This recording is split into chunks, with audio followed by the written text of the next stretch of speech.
Welcome back to another deep dive.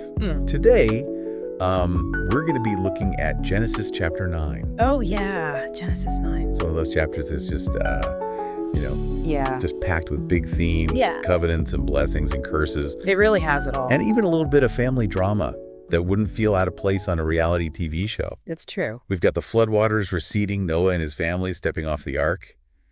It's a brand new beginning for humanity. Absolutely. And right away, we see God establishing this covenant with Noah. This covenant is so significant. Well, this covenant's really the foundation for everything that follows in chapter 9. Okay. It sets the stage for a new relationship between God and humanity after the flood. Yeah. God blesses Noah and his sons, tells them to be fruitful and multiply and fill the earth. Right. Which kind of echoes that very first command given back in Genesis 1. Oh, yeah. It's a powerful statement of renewal and hope. Absolutely. It's like God is hitting the reset button on humanity, giving us another chance.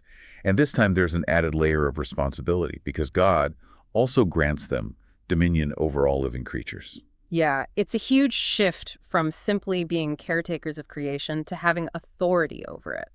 What do you make of that? Well, it's interesting because this concept of dominion has been interpreted in many ways throughout history. Right. Some see it as a license to exploit the Earth's resources, Right. while others view it as a call to responsible stewardship. But, I think within the context of the covenant, it's important to see it as a charge to care for creation, to act as wise and compassionate guardians. That makes sense. But there's another interesting twist here. Okay. Remember back in Genesis 1, humans were basically vegetarian. Right. But now in chapter 9, God grants permission to eat meat. Yeah. I have to admit, that always struck me as a bit odd. Why the sudden change? That's a great question, and one that has puzzled theologians for centuries. Yeah.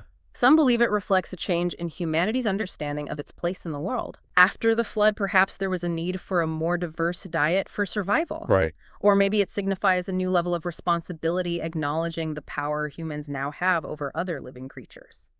So it's not just about what's on the menu, it's about our relationship with the whole web of life. That's right. And speaking of food, we can't overlook the prohibition against consuming blood. Mm-hmm.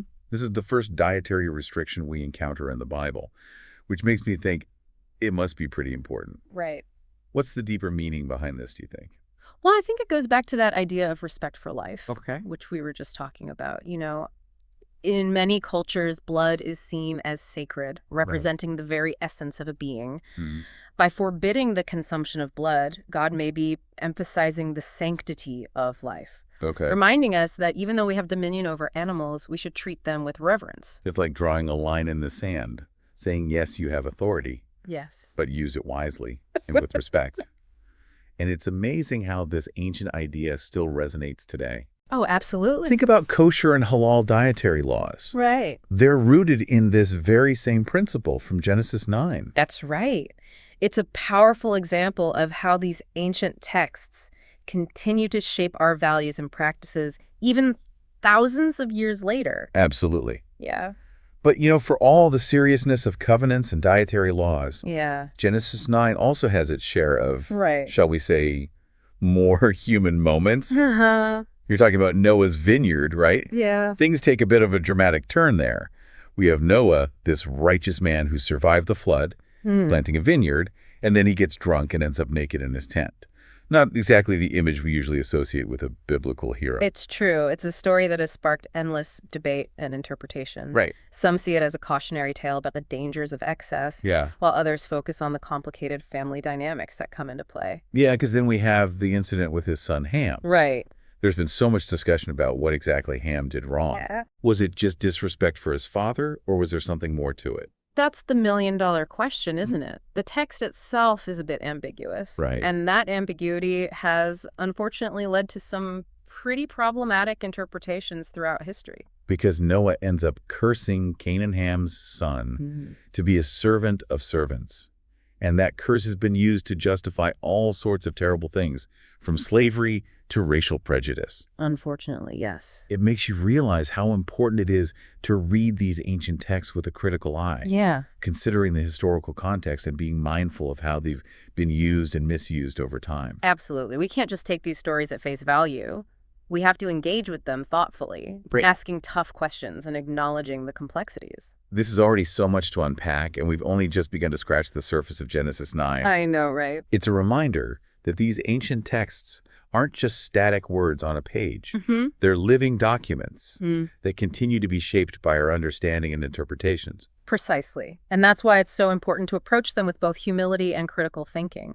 Yeah. We need to consider the historical context, the Right. cultural nuances, and the ways that these stories have been used and misused throughout time. Speaking of historical context, we can't overlook the fact that Noah doesn't just curse Canaan. He also blesses his other sons, Shem and Japheth. Yeah. And those blessings have had a profound impact on how we understand the development of different cultures and civilizations. That's right. These blessings are often linked to the what's often called the Table of Nations, which What? appears later in Genesis. Okay. It's essentially a genealogical account that traces the lineage of various peoples back to these three sons of Noah. Right. It's fascinating to see how these ancient narratives attempt to explain the diversity of human cultures. So in a way, these blessings become a kind of blueprint for understanding the post-flood world.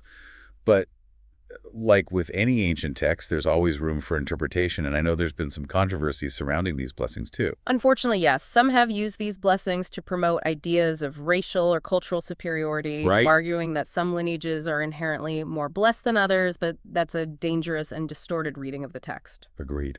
It's a reminder that we have to be careful not to impose our own biases and prejudices onto these ancient stories. Exactly. And it's important to remember that the overall message of the Bible is one of love, compassion, and inclusivity. Yeah. These blessings, like all other parts of Scripture, need to be read within that broader context. You know, we've been talking a lot about the historical and theological significance of Genesis 9, Right. but I'm also curious about its personal relevance. What can this chapter teach us about how to live our lives today? That's a great question, and one that I think each of us has to answer for ourselves. Sure. But for me, one of the most powerful lessons is the reminder that our actions have consequences, both for ourselves and for others. Like the ripple effect, right? Exactly.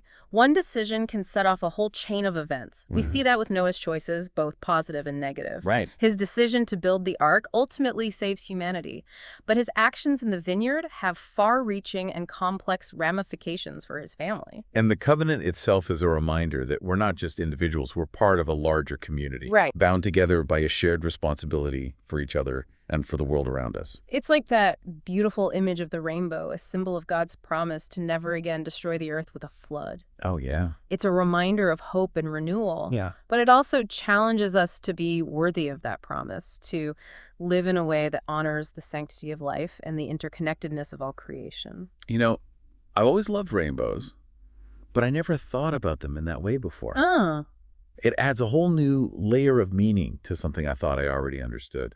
that's the beauty of these ancient stories, isn't it? Yeah? They have the power to surprise us, to challenge our assumptions, and to reveal new layers of meaning, even after centuries of interpretation. It's like we're peeling back the layers of an onion. Ah. Only instead of tears, we're getting these incredible insights.